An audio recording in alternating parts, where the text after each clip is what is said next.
The story begins in Mamo, a vibrant city where happiness abounds.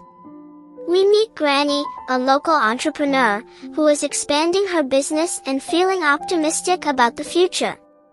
Jinxie, a visitor to Mamo, arrives with his assistant, Gaosu. Gaosu makes a dismissive comment about the local women's knowledge, setting a somewhat condescending tone. Jinxie meets Lao Yan, the city's ruler, who maintains a harem. We encounter Jensi, a woman who creates a unique perfume using local rose chemicals.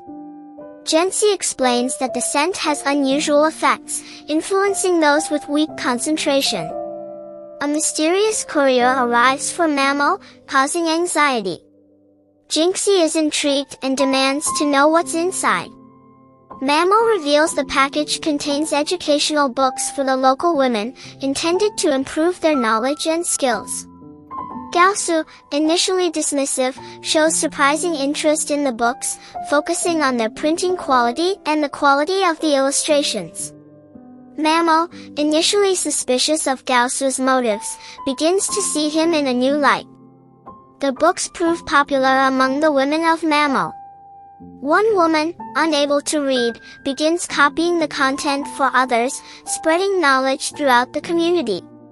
Jinxie, recognizing the need for education, expresses his support for improving literacy among the women of Mamo.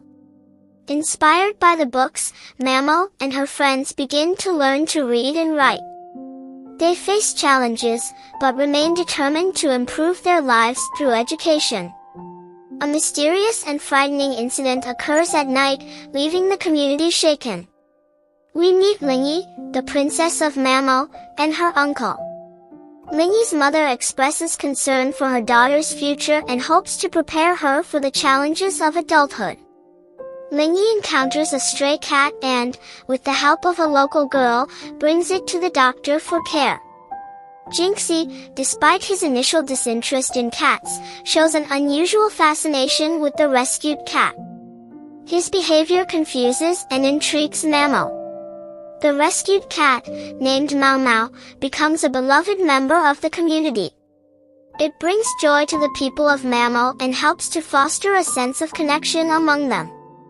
The story concludes with the anticipated arrival of the caravan, two mysterious women who arrive in a buggy, leaving the fate of Mamo uncertain, with Genzi overseeing preparations for a large festival. Caravans are arriving, and officials are ensuring everything is in order. Jinshi praises Gaosu for his excellent work. We shift to the maids, including Momo, working diligently. They discuss reworking old clothes for the poor and the extravagant lifestyle of the wealthy Lihua. The maids engage in hushed conversations, speculating about the arrival of criminals and the upcoming festivities. Their senior maid warns them to focus on their work. We see Lihua receive a list of items to purchase from the upcoming market. Her maid, Xian, receives a message that leaves her visibly shaken. Uncle and his friend admire the city's infrastructure, particularly the water system and hygiene practices. The friend requests a holiday for shopping on the last day of the festival. Li Hua and other wealthy women place extravagant orders for clothing and other luxuries. Momo observes the unique designs, particularly a belt worn on the chest instead of the waist. Uncle and his friend enjoy shopping at the bustling market.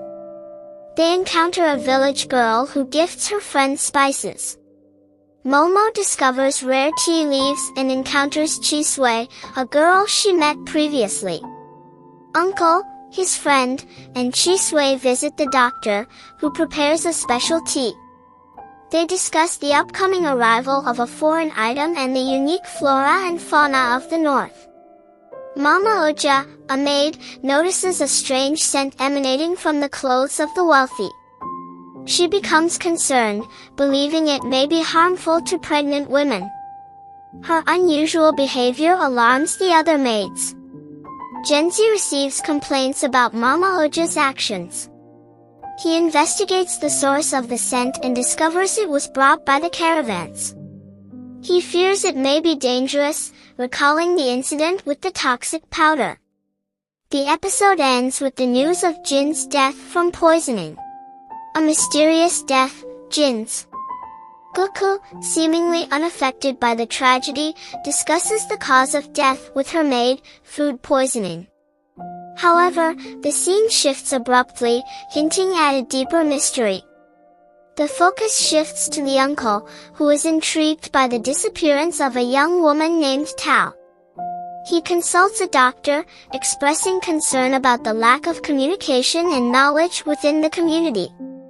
A woman presents a plan to establish a school in the village. Goku, despite her initial indifference, eventually approves the plan, suggesting a location and emphasizing the importance of education and vocational training. The conversation turns to poisonous mushrooms. The doctor, seemingly unconcerned, reveals that he and his mother have accidentally consumed some. This exchange raises suspicions about a possible connection to Jin's death. Jinxie embarks on a quest to find poisonous mushrooms. She ventures into the forest, encountering a peculiar and potent mushroom with a strange odor. Jin's funeral takes place. The atmosphere is somber, but Jinxie remains detached. The uncle and his maid attend, discussing Jin's past and the rumors surrounding her death. At the funeral, a Kukabano named Sun appears. She exhibits unusual behavior and possesses a strange physical abnormality, raising further questions about Jin's death. Jinxie, driven by a growing suspicion, continues her investigation. She discovers a highly dangerous mushroom in the forest and brings it to the doctor. The doctor, despite his initial reluctance, allows Jinxie to keep the mushroom for research. The villagers, following Jinxie's instructions, unearth a hidden corpse. This shocking discovery leads to the revelation of a potential conspiracy. Jin may have been murdered, and her body replaced with that of the missing Tao. The episode concludes with lingering questions. The doctor's obsession with the dangerous mushroom and the possibility of a deeper connection between Jin's death and the mysterious occurrences remain unresolved. The arrival of a large mirror in Gaku's room. Everyone is excited, including Gaku himself. The maid praises the mirror's quality and its reflection. Mama examines the mirror closely, speculating on its intricate craftsmanship and luxurious nature. The maid warns her about breaking it, as she did previously. The maid expresses her interest in the mirror's origin. Gaku reveals that it was a gift from a foreign businessman. The maid speculates that it's part of a larger shipment from abroad, considering its delicate nature and the difficulty of transporting it. Gaku approaches his uncle to discuss a troubling matter. The maid, suspecting a personal issue, insists on joining them. Mama senses a lack of interest in Gaku from the maid since he revealed having a wife and child. Gaku confides in his uncle about his friend's sister who disappeared without a trace. He questions how she could have vanished without anyone noticing. The maid questions the possibility of the woman being pregnant without a man.